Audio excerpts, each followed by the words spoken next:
സ്വർണ്ണവില 1,00,000-ലേക്ക് കടക്കുന്നു. കയ്യിൽ സ്വർണ്ണമുള്ളവർ ഉള്ളുകൊണ്ട് സന്തോഷിക്കുകയും വാങ്ങാൻ കൊതിക്കുന്നവർ ഭയപ്പെടുകയും ചെയ്യുന്ന സാഹചര്യം. സ്വർണ്ണത്തോട്, പ്രത്യേകിച്ച് സ്വർണ്ണാഭരണങ്ങളോട് വലിയ പ്രിയമാണ് ഇന്ത്യക്കാർക്ക്. മലയാളിക്ക് അതിൽ തന്നെ ഒരു മേൽക്കൈയുമുണ്ട്. 1,00,000 കടക്കുന്ന സ്വർണ്ണവില ഇനിയും കൂടുമോ? തകർന്നടിഞ്ഞ് വലിയ ഇടിവിന് സമീപകാലത്ത് സാധ്യതയുണ്ടോ? ഒരു ഇൻവെസ്റ്റ്മെൻറ്റ് എന്ന നിലയ്ക്ക് ഭാവിയിലേക്ക് എത്രമാത്രം സുരക്ഷിതമാണ് ഗോൾഡ്? നമുക്ക് പരിശോധിക്കാം. സ്റ്റോറി ഇൻ ഹിസ്റ്ററി എക്സ്പ്ലെയിനറിലേക്ക് ഹാർദമായ സ്വാഗതം. ചരിത്രം പരിശോധിച്ചാൽ അഭൂതപൂർവമായ വളർച്ചയാണ് ഗോൾഡ് വിലയിൽ ഉണ്ടായിട്ടുള്ളത്. 1947 ഇന്ത്യ സ്വാതന്ത്ര്യം നേടിയെടുക്കുമ്പോൾ 10 ഗ്രാം സ്വർണത്തിൻ്റെ വില വെറും 88.62 രൂപ മാത്രമായിരുന്നു. 1950 അത് 1 രൂപയ്ക്ക് അടുത്തെത്തി. 1980-കൾക്ക് ശേഷം സ്വർണ്ണവിലയിൽ വലിയ കുതിപ്പ് കണ്ടു തുടങ്ങി. 1979 937 രൂപയായിരുന്ന വില 84-85 ആയപ്പോഴേക്കും 2000 രൂപ പിന്നിട്ടു.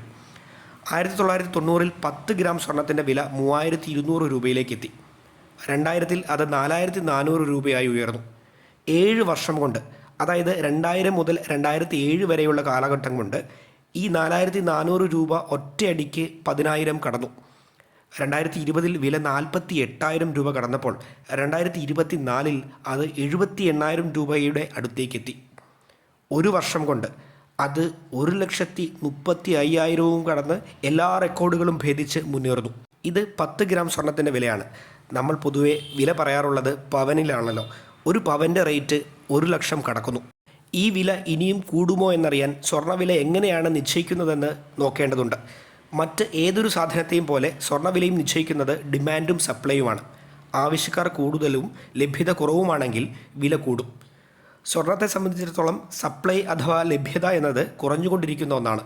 ഇതൊരു പ്രകൃതി വിഭവമായതുകൊണ്ട് തന്നെ കൃത്രിമമായി നമുക്ക് നിർമ്മിച്ചെടുക്കാനാവില്ല. ഇതുവരെ 2.16 ലക്ഷം ടൺ സ്വർണം നമ്മൾ കുഴിച്ചെടുത്തു എന്നാണ് കണക്ക്. ഇനി ബാക്കിയുള്ളത് വെറും 50,000 ടൺ മാത്രമാണ്. ലഭ്യത അത്രമേൽ കുറവാണെന്ന് ചുരുക്കം. ഇനി ഡിമാൻഡാണ് മറുവശത്തുള്ളത്. സ്വർണത്തിൻ്റെ ഡിമാൻഡ് അനുസരിച്ച് വില വലിയ തോതിൽ മാറി മറിയാം. ജനങ്ങൾ മാത്രമല്ല സ്വർണം വാങ്ങിക്കൂട്ടുന്നത്. ലോകത്തെ പ്രധാന സെൻട്രൽ ബാങ്കുകളെല്ലാം കരുതൽ ശേഖരമായി വൻതോതിൽ സ്വർണം വാങ്ങും. നമ്മുടെ റിസർവ് ബാങ്കിൻ്റെ കയ്യിൽ മാത്രം 880 ടണ്ണോളം സ്വർണമുണ്ടെന്നാണ് കണക്ക്. ഇതേ വിധം മറ്റെല്ലാ രാജ്യങ്ങളും സ്വർണം വാങ്ങിക്കൂട്ടാറുണ്ട്. കരുതൽ ശേഖരമായി സ്വർണത്തിന് പകരമായി വിദേശ നാണ്യവും വയ്ക്കാറുണ്ട്. അത് മിക്കവാറും $ഡോളറിലാവും ഉണ്ടാവുക. നമുക്കറിയാം, അമേരിക്ക വലിയ സാമ്പത്തിക പ്രതിസന്ധിയിലൂടെയാണ് കടന്നു പോകുന്നത്. രൂപയ്ക്കെതിരെ ഡോളർ മുന്നേറുന്നുണ്ടെങ്കിലും അന്താരാഷ്ട്ര മാർക്കറ്റിൽ വില നന്നായി ഇടിയുന്നുണ്ട്. ഈ അനിശ്ചിതത്വവും അമേരിക്കയോടുള്ള വിശ്വാസത്തിൽ വന്ന കുറവും ലോകരാജ്യങ്ങളെ മാറി ചിന്തിക്കാൻ പ്രേരിപ്പിച്ചു. അവരിപ്പോൾ ഡോളർ വാങ്ങിക്കൂട്ടുന്നതിന് പകരം കുറച്ചുകൂടി സുരക്ഷിതമായ ഗോൾഡിലേക്ക് നിക്ഷേപങ്ങൾ മാറ്റുന്നു. സ്വർണത്തിൻ്റെ 5-1 ഇങ്ങനെ കൈവശപ്പെടുത്തിയിരിക്കുന്നത് സെൻട്രൽ ബാങ്കുകളാണ്. കഴിഞ്ഞ 2 പതിറ്റാണ്ടായി അവർ കൂടുതൽ താല്പര്യം കാട്ടുന്നത് സ്വർണത്തിനോടാണ്. ഡിമാൻഡ് കൂടി വില കുതിച്ചുയരാനുള്ള പ്രധാന കാരണവും അതുതന്നെ. സർക്കാരുകളും സെൻട്രൽ ബാങ്കുകളും ചിന്തിക്കുന്ന അതേ രീതിയിലാവുമല്ലോ ജനങ്ങളും ചിന്തിക്കുക. അമേരിക്കയിലടക്കം വലിയ അനിശ്ചിതത്വങ്ങൾ നിലനിൽക്കുകയാണ്. അവരുടെ സെൻട്രൽ ബാങ്കായ ഫെഡറൽ റിസർവ് പലിശ കുറച്ചുകൊണ്ടുമിരിക്കുന്നു. അതുകൊണ്ട് തന്നെ ജനം സുരക്ഷിത നിക്ഷേപമായി കണ്ടിരുന്ന സർക്കാർ കടപ്പത്രങ്ങളിൽ അഥവാ ഗവൺമെൻറ് ബോണ്ടുകളിൽ പണം നിക്ഷേപിക്കാൻ മടിക്കുന്നുണ്ട്. അവർ കൂടുതൽ സുരക്ഷിതമായ ബെറ്റർ റിട്ടേൺ ഉള്ള ഗോൾഡിൽ പണമിറക്കുന്നു. അതും ഡിമാൻഡ് കൂട്ടി, ഒപ്പം സ്വർണത്തിൻ്റെ വിലയും. സ്വർണ്ണവിലയുടെ ചരിത്രം സൂക്ഷ്മമായി പരിശോധിച്ചാൽ ഒരു കാര്യം മനസ്സിലാവും. ആഗോള സാമ്പത്തിക മേഖലയിൽ പ്രശ്നങ്ങൾ ഉണ്ടായപ്പോഴൊക്കെ സ്വർണ്ണവില കുതിച്ചുയർന്നിട്ടുണ്ട്.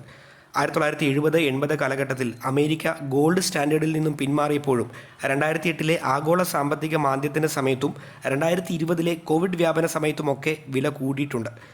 ഇപ്പോൾ അമേരിക്കയിലെ അനിശ്ചിതാവസ്ഥയും ട്രംപിൻ്റെ സാമ്പത്തിക നയങ്ങളും റഷ്യ-ഉക്രൈൻ യുദ്ധവുമൊക്കെ ആഗോള സാമ്പത്തിക മേഖലയെ കലുഷിതമാക്കി നിർത്തുന്നുണ്ട്. അതുകൊണ്ട് തന്നെ സർക്കാരുകളും പൊതുജനവും ഏറ്റവും സുരക്ഷിതമായ നിക്ഷേപ മാർഗമായി സ്വർണത്തെ കാണുന്നു. ഡിമാൻഡ് കൂടുന്നു, വില കൂടുന്നു.